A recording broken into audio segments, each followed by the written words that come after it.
ഏയ് പാറൂട്ടി, മുതലാളി, അവന്റെ വണ്ടിയിൽ കയറി ഇവള് അശുദ്ധമായിരിക്കുക. മഞ്ഞൾ വെള്ളം കൊണ്ടുവന്ന് ഇവളുടെ തലയെ കൂടി ഒഴിക്കേ.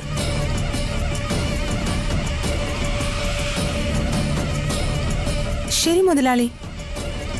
പാറൂട്ടി, എന്താ ഇത്? അവന്റെ കൂടെ മരിച്ച ആളുടെ വീട്ടിൽ പോയിട്ട് വന്നതിനല്ല ഗീതേ, സഹോദരിമാരുടെ കല്യാണം നടത്തുന്നതിന് വേണ്ടി പണത്തിന് വേണ്ടി ചാകുന്നവന്റെ പിന്നിലിരുന്ന് വന്നതല്ലേ. അതും അശുദ്ധം തന്നെയാ.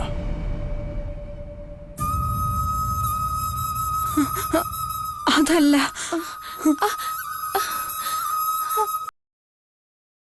എന്താ നോക്കി നിൽക്കുന്നേ? ഒഴിക്കേ.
ഗൗതം ചേട്ടന്റെ കൂടെ ബൈക്കിൽ വന്നു എന്ന് പറഞ്ഞ് എന്റെ ദേഹത്ത് മഞ്ഞൾ വെള്ളം ഒഴിച്ച് എന്നെ ശുദ്ധീകരിച്ചു ചേച്ചി.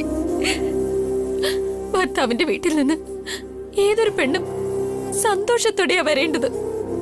എന്ന ചേച്ചി ഒരു ശവമായിട്ടാ വന്നത്. ഇതേപോലെ മഞ്ഞൾ വെള്ളം ഒഴിച്ച് പൊട്ട് പൂവ് എല്ലാം വെച്ച് സുമംഗലിയായി ചേച്ചി എവിടെ നയിച്ചിട്ട് കഴുകിയ വല്യച്ഛൻ ഇപ്പോ ഏതോ ഒരുത്തിന്റെ കയ്യിലേക്ക് എന്നെ കൊടുക്കാൻ പോവാ ചേച്ചി. എന്റെ അടുത്തിപ്പോ ചേച്ചി ഇല്ല. എന്നാ ചേച്ചിയുടെ അടുത്ത് എന്റെ ഫോട്ടോയും വരുമോന്ന് എനിക്ക് പേടിയാവുന്നു ചേച്ചി.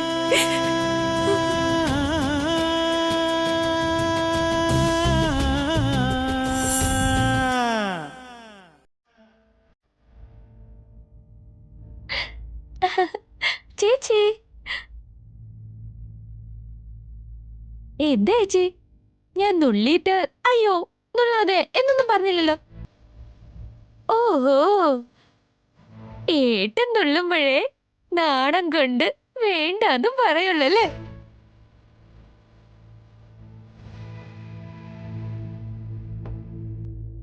ചേച്ചി എന്തു ചേച്ചി? നല്ലതുപോലെ പഠിച്ച് IAS ആവണമെന്ന് വിചാരിച്ചതാ ശിവാനി. പിന്നെന്താ ഈ ആലോചന വന്നപ്പോ ഇഷ്ടമാണെന്ന് പറഞ്ഞ സമ്മതിച്ചു കൊടുത്തത്? അച്ഛന്റെ അമ്മയുടെ തീരുമാനത്തെ നമ്മൾ അനുസരിച്ചല്ലേ പറ്റൂ. അവര് വല്യച്ഛൻ പറയുന്നത് മാത്രമേ കേൾക്കുള്ളൂ എന്ന് വെച്ച് ചേച്ചിയുടെ മനസ്സിലുള്ളത് പറയാറുന്നില്ലേ? ഞാൻ ഇപ്പൊ തന്നെ പോയി ഗായത്രി ചേച്ചിക്ക് ഈ കല്യാണത്തിന് ഇഷ്ടമല്ലെന്ന് പറഞ്ഞേക്കാം.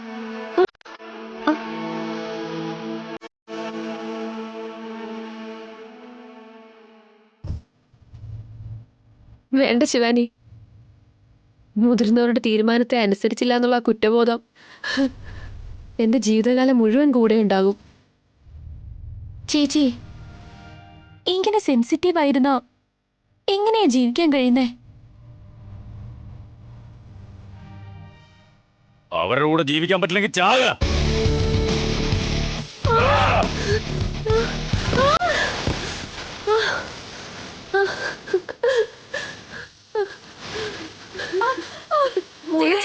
ഗായത്രി ചേച്ചി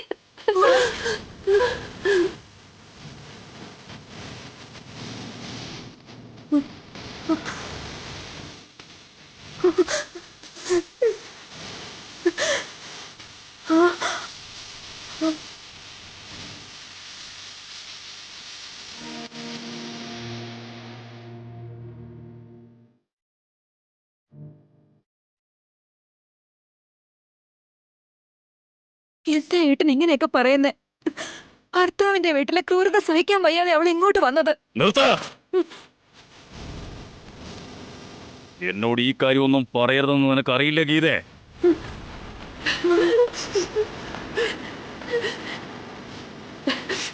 വല്യച്ഛ, എന്റെ അച്ഛനോട് ഞാൻ പറഞ്ഞാലും വല്യച്ഛന്റെ വാക്കിനെ എതിർത്ത് ഒന്നും ചെയ്യാൻ പറ്റില്ലെന്നാ പറയുന്നത്.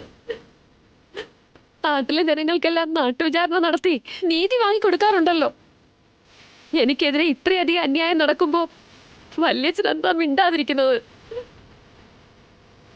എന്ന് വെച്ചാ നിന്റെ ഭർത്താവിന്റെ വീട്ടിലേക്ക് വന്ന് എന്റെ മോളുടെ വിചാരണയ്ക്ക് വരണമെന്ന് ഞാൻ പറയണമെന്നാണോ?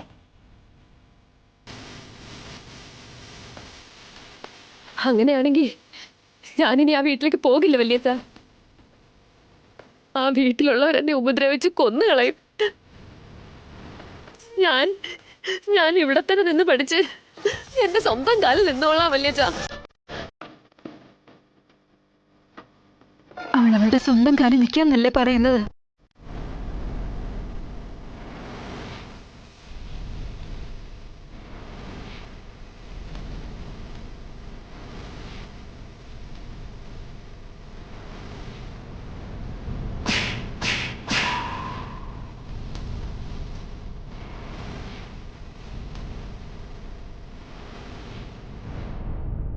നീ ചത്തുപോയ 50 കിലോ 4 പേരെടുക്കുന്നത് ഭാരമല്ലെന്നറിയാനാ ഇപ്പൊ നിന്റെ വല്യമ്മയെ അടിച്ചത്.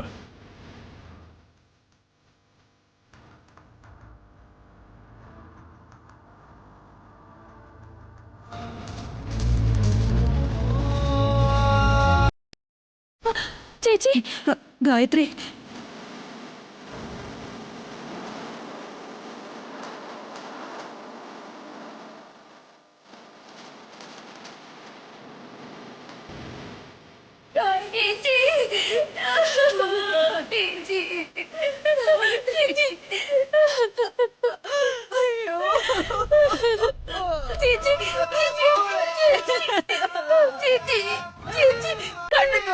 ശിവാനിയാ ചേച്ചി, ശിവാനിയാ കണ്ടു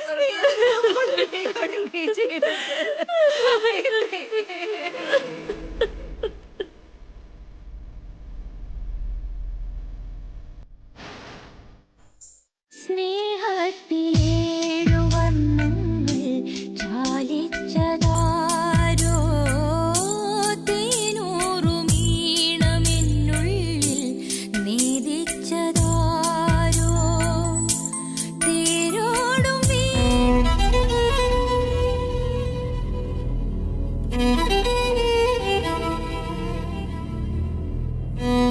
ശിവാനി, എന്റെ പൊന്നുമോളെ, നീ എന്നെ ഒരു ഭീരുവായി കണ്ടാലും എനിക്ക് കുഴപ്പമില്ല. പക്ഷെ എനിക്ക് എൻ്റെ ആഗ്രഹങ്ങളെല്ലാം മൂടി വെച്ച് ജീവിക്കാൻ പറ്റില്ല. അതുകൊണ്ടാണ് ഞാൻ ഇങ്ങനെ ഒരു തീരുമാനമെടുത്തത്.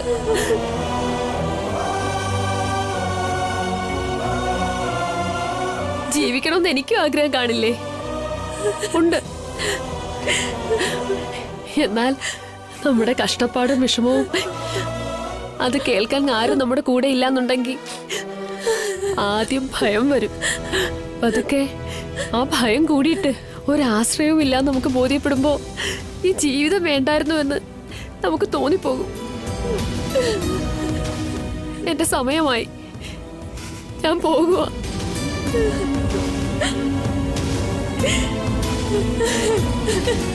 I miss you for ever Shivani. ജീവിതം മുഴുവൻ നിനക്ക് തുണയായി നിന്റെ കൂടെ ഉണ്ടാകുമെന്ന് വലിയ നുണ പറഞ്ഞ നിന്റെ ചേച്ചി ഗായത്രി.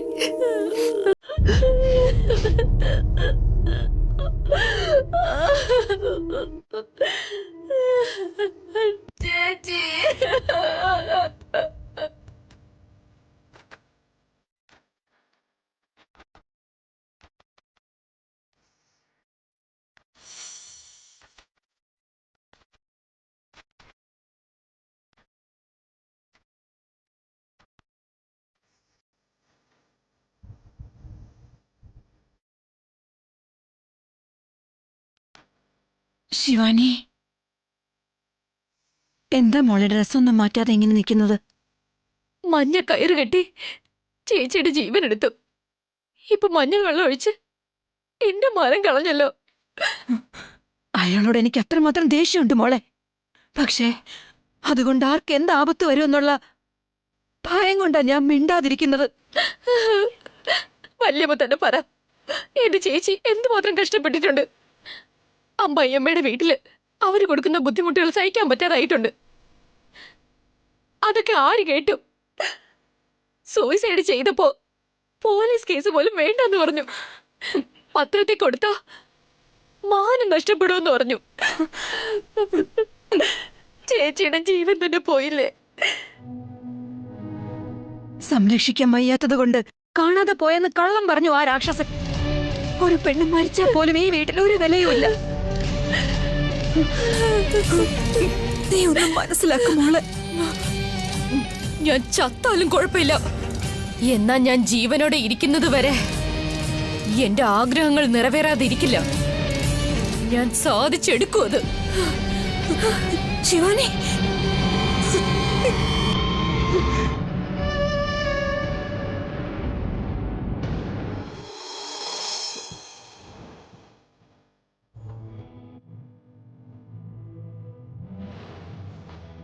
എന്താ ഇത്രയും സമയം? ഇതുവരെ റെഡിയായില്ലേ? ഷോളൊക്കെ നേരെ ഇട്. കാണാൻ ഇത് മാച്ചിങ് ആണല്ലോ ആന്റി. നിങ്ങൾക്ക് മാച്ചിങ് ആയ ആളെ വന്നിട്ടുണ്ട്. നിങ്ങളുടെയൊക്കെ കാലത്ത് കല്യാണം കഴിക്കുന്ന ആളെ കെട്ടിന്റെ അന്ന് വരെ കാണാൻ കഴിയില്ലായിരുന്നു പറയുന്നുണ്ടല്ലോ ആന്റി. ഇപ്പോഴും പഴയ കാലത്തെ പോലെ ജീവിക്കുന്നോണ്ടാ ഗൗരി ചേച്ചി അങ്ങനെ പറഞ്ഞ് കളിയാക്കുന്ന. ശരി, മതിയാക്ക. കഥയും പറഞ്ഞോണ്ട് ഇവിടെ ഇരുന്ന നമ്മൾ അവിടെ ചെല്ലുമ്പോ സൂര്യൻ അസ്തമിച്ചു കഴിയും. ലക്ഷ്മി, നീ റെഡിയായോ? പൂ വെച്ചോണ്ടിരിക്കാം അമ്മായി. ഞാനൊക്കെ കൊണ്ട കിട്ടിയ പൂ വെച്ചത്. നീ അഴിച്ചിട്ട മുടിയിൽ വെക്കാൻ കഷ്ടപ്പെടുന്നോ? താഴെ വീഴും അമ്മായി. നിക്ക്, ഞാൻ വെച്ചു തരാം. നമ്മളെന്തായാലും റെഡിയായി. പക്ഷേ പുറത്തേക്ക് കാലെടുത്ത് വെക്കാൻ പേടിയാവുന്ന ആന്റി. ഈ പകൽ സമയത്ത് എന്തിനാ പേടിക്കുന്നേ? അതല്ല അമ്മായി, ഏട്ടനോടൊരു വാക്ക് പോലും പറയാതെ ഇന്ന് വരെ എവിടെയും പോയിട്ടില്ല. ഏട്ടനില്ലാതെ പോകുന്നേന്ന് അമ്മായിക്ക് അറിയാലോ. ഞാൻ നോക്കിക്കോളാന്ന് പറഞ്ഞില്ലേ, പിന്നെ നിങ്ങൾ എന്തിനാ ഇങ്ങനെ പേടിക്കുന്നേ? ശരി, ഏട്ടനെ ഫോൺ ചെയ്തെങ്കിലും ഒന്ന് പറയാമായി.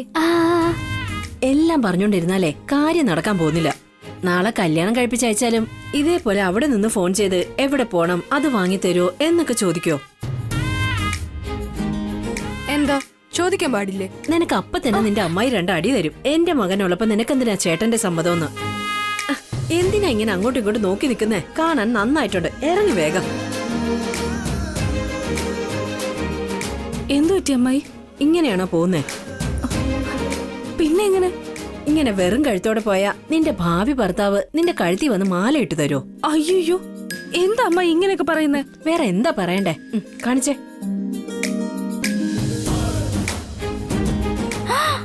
ഇടുപ്പിൽ വെച്ചോണ്ടാണോ വന്നേക്കുന്നേ? ഇനി ഇത് മോഷ്ടിച്ചതല്ലോ ആണോ? പോടി ഇങ്ങോട്ട്.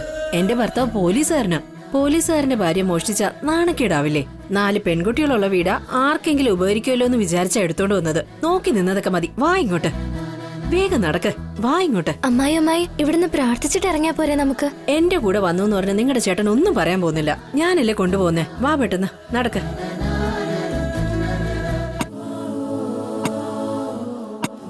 ഗൗതം, നീ എന്താ ചെയ്യുന്നേ? ഷാമിയാന വെച്ച് ഇവിടെ ഒരു പന്തലൂടെ ഇട്ടാ വരുന്നവർക്ക് ഇരിക്കാൻ കുറച്ച് സൗകര്യമായിരിക്കും. അതൊക്കെ ശരിയാ, പക്ഷെ നീ എന്തിനാ ചെയ്യുന്നേ? ഏട്ടൻ ഈ കുറ്റി അടിച്ചാ അത് തിരിച്ചെടുക്കാനായിട്ട് ഒരു 10 പേരെങ്കിലും വേണം. ഓ, നിനക്ക് പറഞ്ഞ മനസ്സിലാവില്ലടാ. നിങ്ങളെ കല്യാണത്തിന് വിളിച്ചു വരുത്തിയത് ജോലി ചെയ്യിപ്പിക്കാൻ വേണ്ടിയല്ല. നീ ഇതിങ്ങോട്ട് കേട്ട്. എടാ,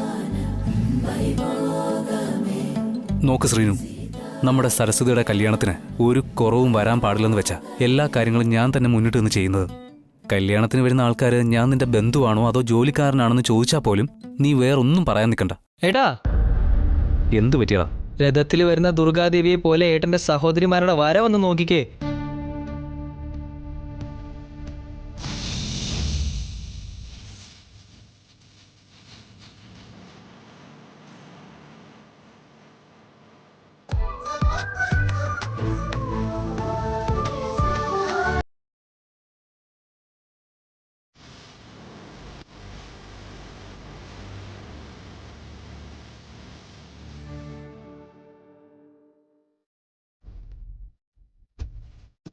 അല്ല, നിങ്ങളെന്താ എന്നോടൊന്നും പറയാതെ വന്ന്? എടാ കല്യാണത്തിന് എല്ലാവരും വരണമെന്ന് ഞാൻ പറഞ്ഞിരുന്നതല്ലേ. നീ പറഞ്ഞു, ഞാൻ പറഞ്ഞിട്ടില്ല. മനസ്സിലായോ? എന്താ വരാൻ പാടില്ലേ? ശരി, വരുന്നില്ല. നമുക്ക് പോയേക്കാം. വീട്ടിൽ പോയി നീ തുണി കഴുക, നീ പാചകം ചെയ്, നീ വീട് മുഴുവൻ വൃത്തിയാക്ക്. അല്ല, അപ്പൊ നീ എന്ത് ചെയ്യും? ആ, ഉണ്ടാക്കി വെക്കുന്ന ആഹാരമെല്ലാം നീ കഴിച്ചാ മതി. ഇനി എന്തിനാ ഇവിടെ നിൽക്കുന്നേ? പൊയ്ക്കോ. പോയി ഡ്രസ്സ് മാറ്റിയിട്ട് വീട്ടുജോലിക്കാരെ പോലെ ജോലി ചെയ്. എന്തിനാമായി ഇങ്ങനെ ചൂടാവുന്നേ? കുറച്ച് സമാധാനത്തോടെ സംസാരിച്ചൂടെ? എന്താ പറയണ്ടേ? എന്ത് പറയണോന്നാ നീ പറയുന്നേ? ഞാൻ ഇവരെയും കൂട്ടിക്കൊണ്ട് നാട് കാണാൻ ഇറങ്ങിയതാണെന്നാണോ നീ കരുതിയിരിക്കുന്നത്? ഐശ്വര്യത്തോടെ നല്ല ഭംഗിയായിട്ട് ഒരുങ്ങി ഒരു നല്ല കാര്യത്തിന് വന്നാലല്ലേ 4 പേര് കാണുള്ളൂ. എന്റെ സഹോദരിമാരെ ആരെങ്കിലും നോക്കിയാ ഒരുത്തനെ ഞാൻ വെറുതെ വിടില്ല. ഏട്ടാ, ഏട്ടൻ ഉദ്ദേശിക്കുന്ന നോട്ടമല്ല ചേച്ചി പറയാൻ ഉദ്ദേശിച്ചത്. നിനക്ക് എങ്ങനെ പറഞ്ഞാലാ മനസ്സിലാവുന്നേ? ദേ നോക്ക് ഗൗതം, പൂജകൾ നടത്തിയാലും അഗ്നികാവടി നടത്തിയാലും പെൺകുട്ടികൾക്ക് കല്യാണം നടക്കണമെന്നില്ല. ഇങ്ങനെ നല്ല കാര്യത്തിന് വിളിച്ചോണ്ട് വന്നാലേ പെൺകുട്ടികളെ പറ്റി 4 പേര് സംസാരിച്ച് അത് മറ്റുള്ളവരുടെ ചെവിയിൽ ചെന്ന് എത്തുള്ളൂ.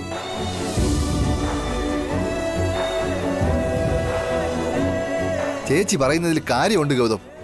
ആ അമ്മായി, ഏട്ടന് ഞങ്ങൾ ഇവിടെ വന്നത് ഇഷ്ടമായില്ലെന്ന് തോന്നുന്നു. ഞങ്ങൾ വീട്ടിലേക്ക് പോവാ.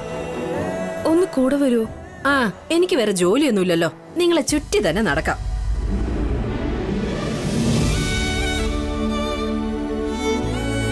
നമുക്ക് തന്നെ അങ്ങ് പോയേക്കാം. വാ ചേച്ചി. ചേട്ടാ, ചേട്ടാ,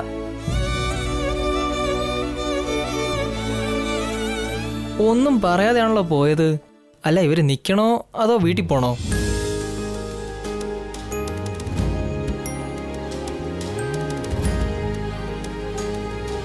ആ ദാ വരുന്നുണ്ടല്ലോ. ദൃഷ്ടി പറ്റാതിരിക്കാനുള്ള കരിയെടുക്കാനായിട്ട് പോയതാ.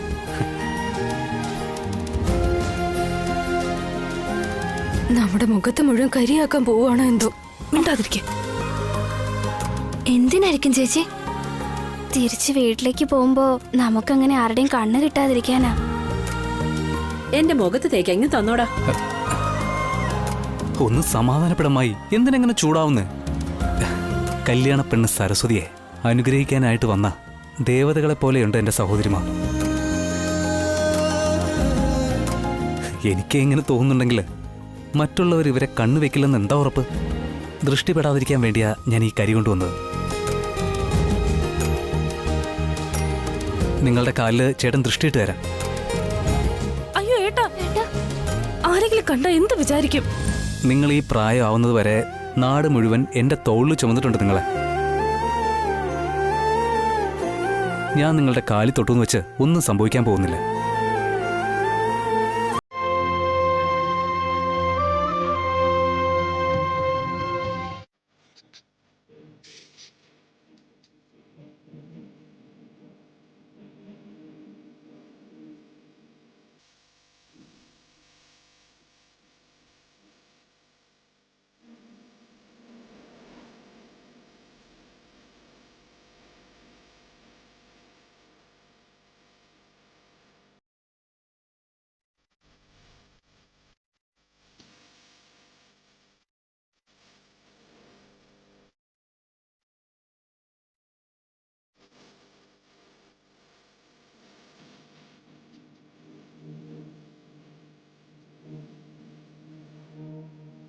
പേര് സരസ്വതി എന്നാണെങ്കിലും കല്യാണ പെണ്ണായി ഒരുങ്ങിക്കഴിഞ്ഞപ്പോ മഹാലക്ഷ്മി പോലെയായി.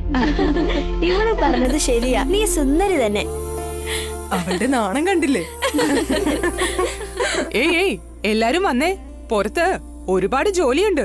ഇവിടെ കഥ പറഞ്ഞിരുന്നാ മതിയോ? വേഗം വന്നേ വന്നേ.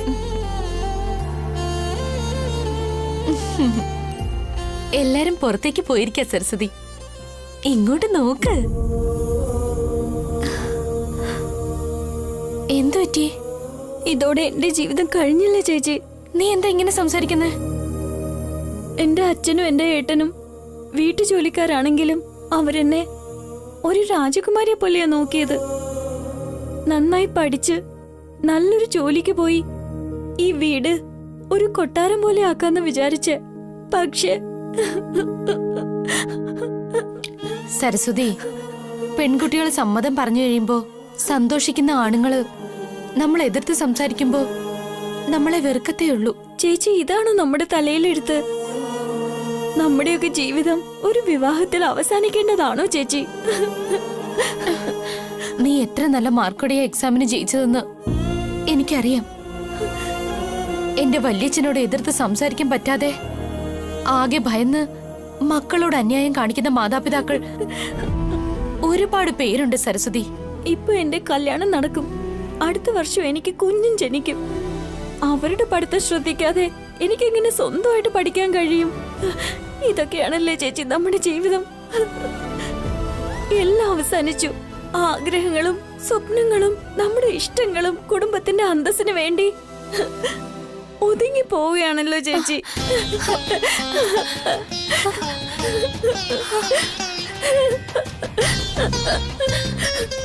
സരസ്വതി, കരയാതെ സരസ്വതി, കരയാതെ. എന്തോ ടീച്ചി? നല്ലതുപോലെ പഠിച്ച് IAS ആവണോന്ന് വിചാരിച്ചതാ ശിവാനി. പിന്നെന്താ ഈ ആലോചന വന്നപ്പോ ഇഷ്ടമാണെന്ന് പറഞ്ഞ് സമ്മതിച്ചു കൊടുത്തത്? അച്ഛന്റെ അമ്മയുടെ തീരുമാനത്തെ നമ്മൾ അനുസരിച്ചല്ലേ പറ്റൂ. എത്ര ബുദ്ധിമുട്ടുകൾ വന്നാലും നമ്മളത് സഹിക്കണം. ജീവനോടെ ഇരുന്നത് നേരിടണം സരസ്വതി.